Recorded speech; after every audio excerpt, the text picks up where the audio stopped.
అనారోగ్యం, ఉద్యోగం, వ్యాపారం అప్పులతో బాధపడుతున్నారా? వెంటనే జేకేఆర్ గురువు గారికి కాల్ చేసి అపాయింట్మెంట్ తీసుకోండి. నమస్తే రమ్మగారు. నమస్తే జయ. రమ్మగారు, తెలివిగలవారు అనే వాటి గురించి మనం చాలా స్టోరీలు చెప్పుకున్నాం.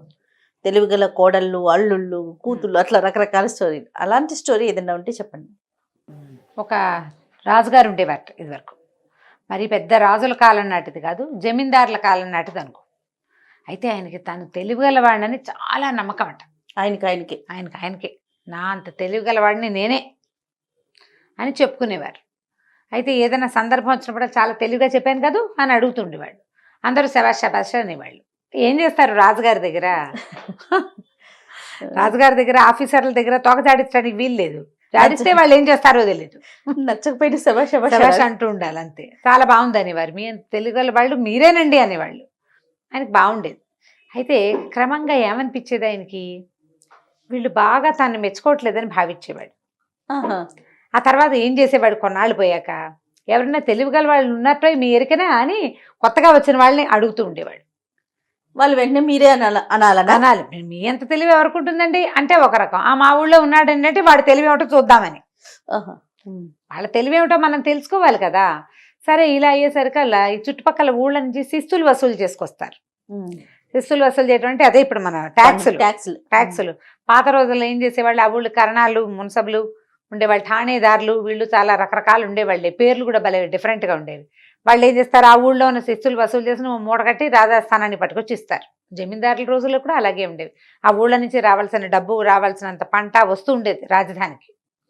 సరే, ఈ ఊళ్ళ నుంచి వచ్చిన వాళ్ళు ఉంటారుగా, వాళ్ళందరినీ మీ ఊళ్ళో తెలివైన వాడు ఎవడు అట్లా ఎంక్వైరీ చేస్తుంటే అన్ని ఊళ్ళల్లో ఒకడు పోచయ్యని ఒకడు వాడు సూపర్ తెలివిగల వాడని తెలుసుకున్నారు. వాడంత తెలివైన వాడు వాడేట. వాడు మామూలు తెలివి కాదట. వాడితే ఎంత వాడినైనా బోల్తా కొట్టిచ్చేస్తాడట. వీడు ఈ ఊరి వాడు అంటే ఏ ఊరు వాడు ఆ పోచయ్య పక్క ఊరు వాళ్ళని బోల్తా కొట్టించిన కథలు కూడా కొన్ని విన్నారు. ఆయనకి అదేమిటో వాడిని చూద్దామనిపించింది. సరే, 4 సార్లు 5 సార్లు 6 సార్లు విన్నారు.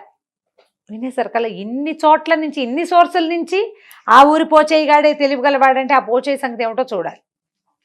ఫలానా ఊరు అని తెలిసింది కదా. ఈయన ఏం చేశాడు, గుర్రం వేసుకుని ఎవరిని పిలవకుండా ఆయన ఒక్కడనే కమాన్ వెళ్ళాడనమాట. ఒకడే కమాన్ వెళ్ళటం అంటారు దాన్ని. అలా విహారంగా వెళ్ళటం వెతుక్కుంటూ వెళ్ళాడు. ఆ ఊరి మొగదల్లోనే ఏవో పొలాలు ఉన్నాయి. ఒకడు ఓ గోచి పైకి పెట్టుకుని నెత్తిగా ఒక కండువా చుట్టుకుని వంగి పొలంలో పనిచేస్తున్నాడు. ఈయన పోయి అక్కడ నుంచున్నాడు. ఏమో ఇది ఫలానా ఊరేనా అని అడిగాడు. అయ్య బాబాయ్ అవునండి అన్నాడు. ఆ నుంచున్న రైతు ఆ పని చేసుకుంటున్నాడు. వాడు ఏదో వంగి కాలువ తీసుకుంటున్నాడు అనమాట. మీ ఊళ్ళో పోచయ్య అని భలే తెలివిగలవాడు ఉన్నట్టు కదా, ఆ ఊరేనా ఇది అన్నాడు. అవునండి, అక్షరాల అదే ఊరండి అన్నాడు.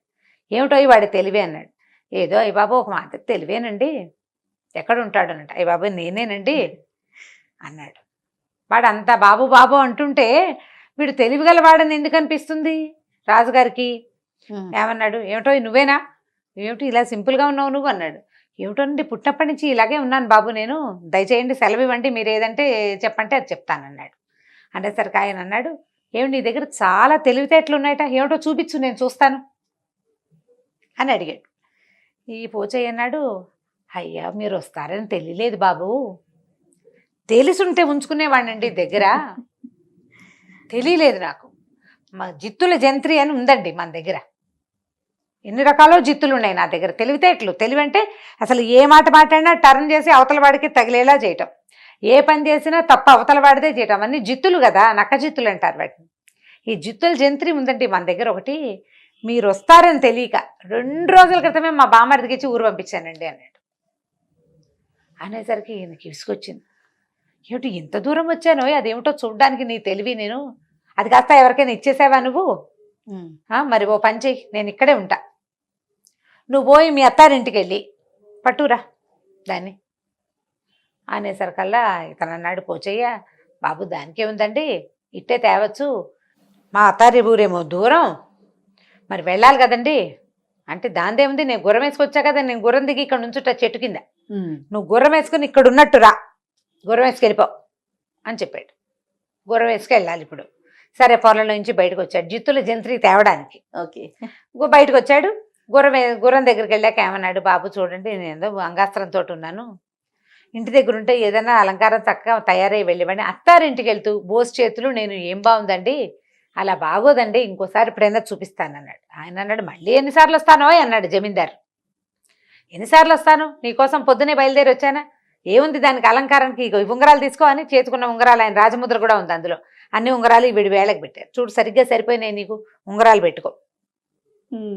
తలకేలాకు గుడ్డ ఉంది, ఈయన పైన ఒక మంచి పట్టు అంగాస్త్రం ఉంది, ఇదిగో ఈ అంగాస్త్రాన్ని పైన వేసుకున్నాడు అనమాట. అంగవస్త్రం నడువు కట్టుకునేది కదా, ఉత్తరయం ఉంది, ఈ ఉత్తరయాన్ని అంగవస్త్రంలా కట్టుకో, చక్కగా రంగులు రంగులది బాగుంది అంచు. మీ అత్తారింటికి వెళ్ళి ఉన్నట్టుండి ఇక్కడ ఉన్నట్టుగా వచ్చేయాలి, ఆ జిత్తులు జంత్రి పుచ్చుకురావాలి నువ్వు, అదేమిటో దాని తెలివి నేను చూడాలన్నాడు. వీడికి నవ్వొచ్చింది. అలాగేనండి అని చక్కగా పంచ కట్టుకున్నాడు. ఆయన ఉత్తరయాన్ని వీడు పంచగా కట్టుకున్నాడు.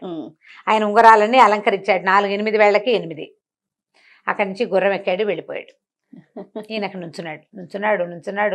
ఎంతసేపు నుంచుంటారు, ఎవ్వరూ లేరు, గుర్రం లేదు, కాళ్ళు పీకటం మొదలుపెట్టాయి, ఆకలి వేయటం మొదలుపెట్టింది, రాదు, ఎవడూ రాడు.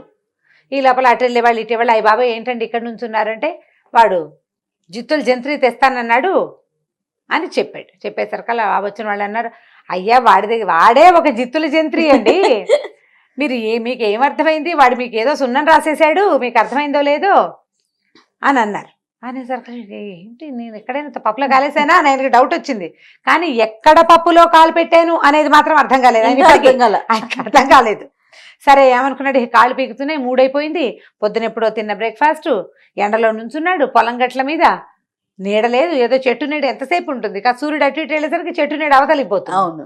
ఇక ఈయన కాళ్ళు కొట్టుకుంటూ చచ్చి చెడి ఆ ఊళ్ళో ఒక పక్కకి నడిచి వెళ్ళి అక్కడ ఒక గుర్రం తెప్పించుకుని మెల్లిగా ఇంటికి వెళ్ళిపోతే సాయంకాలానికి చీకటి పడే వేళకి ఈయన ఉంగరాలు వచ్చేసినాయి, గుర్రము వచ్చేసింది. గుర్రం పట్టుకొచ్చి ఇచ్చేశారు ఎవరో, గుర్రం పట్టుకొచ్చి ఉంగరాలు కూడా పట్టుకొచ్చి, ఇదేనండి జిత్తులు జంత్రి అని రాశారు ఉత్తరం. ఒక మనిషి దగ్గర తెలివి ఎక్కడ ఉండాలి, ఒక వస్తువులో ఉంటుంది, ఆ వస్తువు ఇంకోటికి ఇస్తాడా, నువ్వు అది నమ్మేవంటే అప్పుడే పప్పులో కాలేస్తాడు. అంతే కదా, అతను తెలివితేటలు కాదు, నీ తెలివి తక్కువ అంతే. ఇక ఆ తర్వాత ఈ రాజుగారు నేను తెలివైన వాడిని అండం మానేశాడు. అయితే ఏం చేశాడంటే ఆయన ఈ తెలివి కలిగిన ఆ పోచయ్యని పిలిపించి, మళ్ళీ నువ్వు చాలా తెలివైన వాడివి, అయినా కూడా నువ్వు తెలివిలో మోసం చేసే గుణం లేదు నీకు. ఇప్పుడు రాజుగారి ఉంగరాలు గుర్రము గనక నువ్వు వాడుకోదలుచుంటే, ఆయన ఆలోచించుకున్నాడు 2-3 రోజులు. గుర్రం అమ్మేసి ఉంగరాలు కరిగించుకుని తినేసి చేసేదేం లేదు. అందులో రాజముద్ర కూడా ఒకటి ఉంది, ఎంత పాడైనా చేయొచ్చు దాంతో, అంటే ఎన్ని రకాల పనులైనా చేసేసేయచ్చు కదా, అడ్వాంటేజ్ తీసుకోవచ్చు. అయినా కూడా నువ్వు నీ తెలివి చూపించాలనుకున్నావు కానీ తప్పులు చేయలేదు కాబట్టి నువ్వు మా దగ్గర ఒక అధికారిగా ఉండు గానని ఆ చదువు రాని తెలివైన వాడైన ఈ పోచయ్యకి సంతకం పెట్టడం మాత్రం నేర్పించి తమ దగ్గరే ఉంచుకున్నారు. ఇంత తెలివైన వాడు బయట ఉంటే కొన్నాళ్లకైనా మోసానికి దిగుతాడేమో. రాజుకి సున్నం పెట్టేశాడు కదా, గుర్రాన్ని పట్టుకెళ్ళిపోయాడు, ఉంగరాలు పట్టుకెళ్ళిపోయాడు, ఉంగరాలు ఓ చోట గుర్రం ఓ చోట అప్పచెప్పాడు. అందుకని వాడిని ఒక అధికారం చేసుకుని తన దగ్గరే ఉంచుకున్నారు. నీలాంటి తెలివి గల వాడు ఎవడైనా ఒకడు దొరికితే వాడిని పట్టుకురా, మన దగ్గరే పెట్టుకుందాం, వాళ్ళని బయట తిరగనివ్వకూడదు అని భావించాడు అనమాట రాజుగారు. కథ కంచికి మనం ఇంటికి. బాగుంది తెలివితేటలు, సూపర్, సింపుల్ అండ్ ఈజీ. మీరు పిల్లలకి బాగా చెప్పటంలోనే మీ తెలివి ఉంది. జిత్తుల జంత్రి బాగుంది, టైటిల్ ఇంకా బాగుంది. రైట్ అమ్మగారు, నమస్తే. నమస్తే జయ.